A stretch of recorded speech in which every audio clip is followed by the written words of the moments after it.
Karimnagar, Adilabad, Medak, Nizamabad teacher MLC BJP అభ్యర్థి మల్కా కొమరయ్య గెలుపొందారు. మొదటి ప్రాణిత ఓట్లతో ఆయన విజయం సాధించారు. మల్కా కొమరయ్యకు 12,959, వంగ మహేందర్ రెడ్డికి 7,182, అశోక్ కుమార్కి 2,621, కూర రఘోత్థాన్ రెడ్డికి 428 ఓట్లు వచ్చాయి. ఎస్ఎల్బీసీ సొరంగంలో 8 మంది కార్మికులు చిక్కుకుపోయి 10 రోజులు అవుతున్నా వారి ఆచూకీ లభించలేదు. శరవేగంగా సహాయక చర్యలు కొనసాగుతున్నా సొరంగం లోపలి పరిస్థితులు అనుకూలించడం లేదు. మట్టి నీరు తొలగిస్తున్న కొద్దీ మళ్లీ వచ్చి చేరుతోంది. దేశంలోని అన్ని రంగాల నిపుణులు డెస్కులో పాల్గొన్న ఫలితం లేదు. 2-3 రోజుల్లో ఆపరేషన్ నిలిపేసి ప్రత్యామ్నాయ మార్గాలు అన్వేషించాలని ప్రభుత్వం యోచిస్తున్నట్లు సమాచారం. అనుమతి లేని హోర్డింగ్లను తొలగిస్తామని హైడ్రా కమిషనర్ రంగనాథ్ అన్నారు. హైదరాబాద్లోని బుద్ధభవన్లో నిర్వహించిన ప్రజావాణి కార్యక్రమంలో ఆయన మాట్లాడుతూ అనుమతులు లేని హోర్డింగ్లను తొలగించడానికి ఆదివారం వరకు ఆయా ఏజెన్సీలకు గడువు ఇస్తున్నట్లు పేర్కొన్నారు. ఈలోగా అందరూ స్వయంగా అనుమతి లేని హోర్డింగ్లను తొలగించుకోవాలని, తర్వాత ఉన్నవాటిని హైడ్రా స్వయంగా తొలగిస్తుందన్నారు. నల్గొండ, వరంగల్, ఖమ్మం టీచర్ ఎమ్మెల్సీగా పీఆర్టీయూ శ్రీపాల్ రెడ్డి విజయం సాధించారు. రెండో ప్రాధాన్యత ఓట్లతో ఆయన యూటీఎఫ్ అభ్యర్థి నర్సిరెడ్డిపై గెలుపొందారు. విద్యారంగం పటిష్టం చేసేందుకు ఆయన కృషి చేస్తారని చెప్పారు. హైదరాబాద్ శివార్ పటాన్చెరు పరిధిలో ఇస్నాపూర్ వద్ద రోడ్డు ప్రమాదం జరిగింది. సంగారెడ్డి నుంచి హైదరాబాద్కు పెళ్లి బృందంతో వెళ్తున్న బస్సు బ్రేక్ ఫెయిల్ అయింది.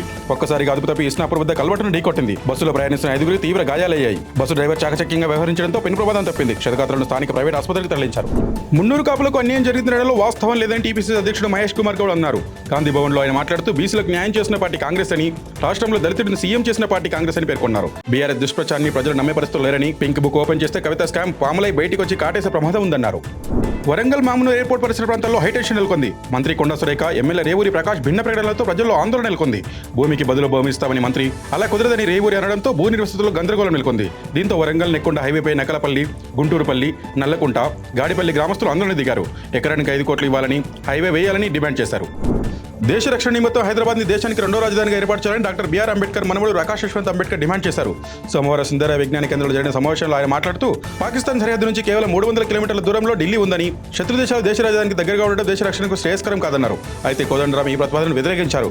మరో ఢిల్లీ అయ్యే ప్రమాదం ఉంటుందని ఆయన పేర్కొన్నారు. ఢిల్లీ ఇప్పటికే కాలుష్య కోరలో చిక్కుకున్న విషయం తెలిసిందే. గుంటూరు, కృష్ణా జిల్లా గ్రాడ్యుయేట్ ఎమ్మెల్సీ ఎన్నికల్లో కూటమి అభ్యర్థి ఆలపడే రాజా ఘన విజయం సాధించారు. 50% పైగా ఓట్లు సాధించి విజయం ఖరారు చేసుకున్నారు.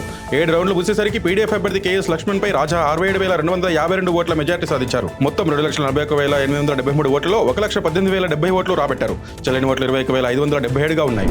పోసాని కృష్ణమురళికి నర్సరావుపేట కోర్టు 10 రోజుల రిమాండ్ విధించింది. దీంతో జేఎన్టీ జైలుకు తరలించారు. రాజాపేట జైల్లో రిమాండ్ ఖైదీగా ఉన్న ఆయన్ను పీటీ వారెంట్ మీద నర్సరావుపేట తీసుకొచ్చి కోర్టులో హాజరుపరిచారు. సీఎం, డిప్యూటీ సీఎంపై అనుచిత వ్యాఖ్యలు చేశారని టీడీపీ నాయకుడు కిరణ్ పేరియాతో నర్సరావుపేట 2 టౌన్ PS లో కేసు నమోదైంది. టీటీడీ చైర్మన్ పై అనుచిత వ్యాఖ్యలు చేస్తారని యాదమరి, పుత్తూరులో పోసానిపై మరో 2 కేసులు నమోదయ్యాయి. ఉత్తరాంధ్ర టీచర్ ఎమ్మెల్సీ ఎన్నికల్లో టీడీపీ ఓడిపోయిందని, కూటమి ప్రభుత్వాన్ని టీచర్లు వ్యతిరేకించినట్లు వైసీపీ ఫేక్ ప్రచారం చేస్తుందని మంత్రి అచ్చెన్నాయుడు మండిపడ్డారు. ఫేక్ మీడియాలో వైసీపీ ప్రచారం చేస్తుంటే ఏం చేయాలో అర్థం కావడం లేదన్నారు. రఘువర్మ, శ్రీనివాసులకు ప్రథమ, ద్వితీయ ఓటు వేయాలని సీఎం చంద్రబాబు చెప్పారని వివరించారు. ఈ ఎన్నికల్లో యూటీఎఫ్ ముసుగులో వైసీపీ తమ అభ్యర్థిని పోటీలో నిలబెట్టిందని ఆరోపించారు. సాయి సాధన చిట్ ఫండ్ బాధితులకు న్యాయం చేస్తామని సీఎం చంద్రబాబు తెలిపారు. సచివాలయం నుంచి ఇంటికి వెళ్తుండగా ఉండవల్లి నివాసం వద్దకు నర్సరావుపేటకు చెందిన 600 మంది చిట్ ఫండ్ బాధితులు వచ్చారు. కష్టపడి సంపాదించుకున్న దాచుకున్న ధనాన్ని యాజమాన్యం మోసం చేయడంతో పోగొట్టుకున్నామని ఆవేదన వ్యక్తం చేశారు. వారితో మాట్లాడి ధైర్యం చెప్పారు. తప్పు చేసిన వారిపై చర్య తీసుకొని న్యాయం చేస్తామని ట్వీట్ చేశారు. ఎమ్మెల్యే కోటలో ఎమ్మెల్సీ అభ్యర్థిగా డిప్యూటీ సీఎం పవన్ కళ్యాణ్ సోదరుడు నటుడు నాగబాబుని ఎంపిక చేసినట్లు తెలుస్తోంది. రాష్ట్రంలో మొత్తం 5 ఎమ్మెల్సీ స్థానాలు ఖాళీగా ఉంటే వాటిలో ఒకటి జనసేన తరపున నాగబాబు ఖరారైనట్లు సమాచారం. కాగా ఎమ్మెల్సీగా ఎన్నికైన తర్వాత నాగబాబుని క్యాబినెట్లోకి తీసుకుంటారని వార్తలు వస్తున్నాయి. గతంలో చంద్రబాబు కూడా ఆయన మంత్రిమండలిలోకి తీసుకుంటామని ప్రకటించారు. నిరుద్యోగులు ఎన్నో నెలలుగా ఎదురుచూస్తున్న మెగా డిఎస్పై మంత్రి లోకేష్ గుడ్ న్యూస్ చెప్పారు. ఈ నెలలోనే 16,347 టీచర్ పోస్టులకు నోటిఫికేషన్ విడుదల చేస్తామని ప్రకటించారు. టీడీపీ ఎమ్మెల్యేలు, ఎమ్మెల్సీలతో సమావేశంలో ఆయన ఈ వ్యాఖ్యలు చేశారు. స్కూల్ ఎక్కువ దూరంలో ఉన్న విద్యార్థులకు రవాణా భత్యం కల్పిస్తామని తెలిపారు. త్వరలో పాఠశాలల వార్షికోత్సవాలు నిర్వహిస్తామన్నారు. హైవేలపై బైకర్లు చేసి చిన్నతప్పులే భారీ ప్రమాదాలకు దారితీస్తుంటాయి. మహారాష్ట్రలోని లాతూర్ హైవేపై బైక్ను తప్పించే ప్రయత్నంలో బస్సు బోల్తా పడింది. ఈ ప్రమాదంలో దాదాపు 20 మంది ప్రయాణికులు గాయపడగా దీనికి సంబంధించిన వీడియో వైరల్ అవుతుంది. అమెరికా అధ్యక్షుడు డొనాల్డ్ ట్రంప్ కీలక నిర్ణయం తీసుకున్నారు. ఉక్రెయిన్కి సైనిక సహాయాన్ని నిలిపివేశారు. రష్యాతో శాంతి విషయంలో ఉక్రెయిన్ అధ్యక్షుడు జెలెన్స్కీ సహకరించడం లేదని ట్రంప్ ఆరోపించారు.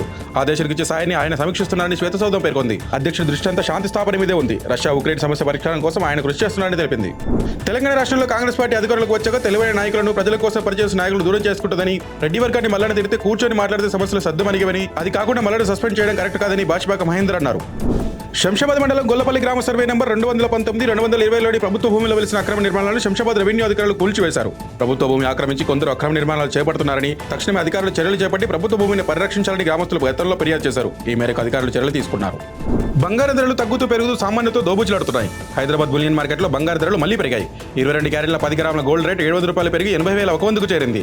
24 క్యారెట్ల 10 గ్రాముల పసిడి ధర 760 రూపాయలు పెరగడంతో 27,380కి చేరింది. అటు వెండి ధర కూడా 2,000 రూపాయలు పెరిగి కేజీ ధర 1,07,000 వద్ద కొనసాగుతుంది. లేటెస్ట్ న్యూస్ తెలుగు మరియు ఇంగ్లీష్ అప్డేట్స్ కోసం ఇప్పుడే క్యూన్యూస్ అఫీషియల్ యాప్ ని ప్లే స్టోర్ నుండి డౌన్లోడ్ చేసుకోండి. సరికొత్త సమాచారాల కోసం క్యూన్యూస్ వెబ్సైట్ ని ఫాలో అవ్వండి. ఛానల్లో ప్రాంతీయ, జాతీయ, అంతర్జాతీయ వార్తలు వీక్షించండి.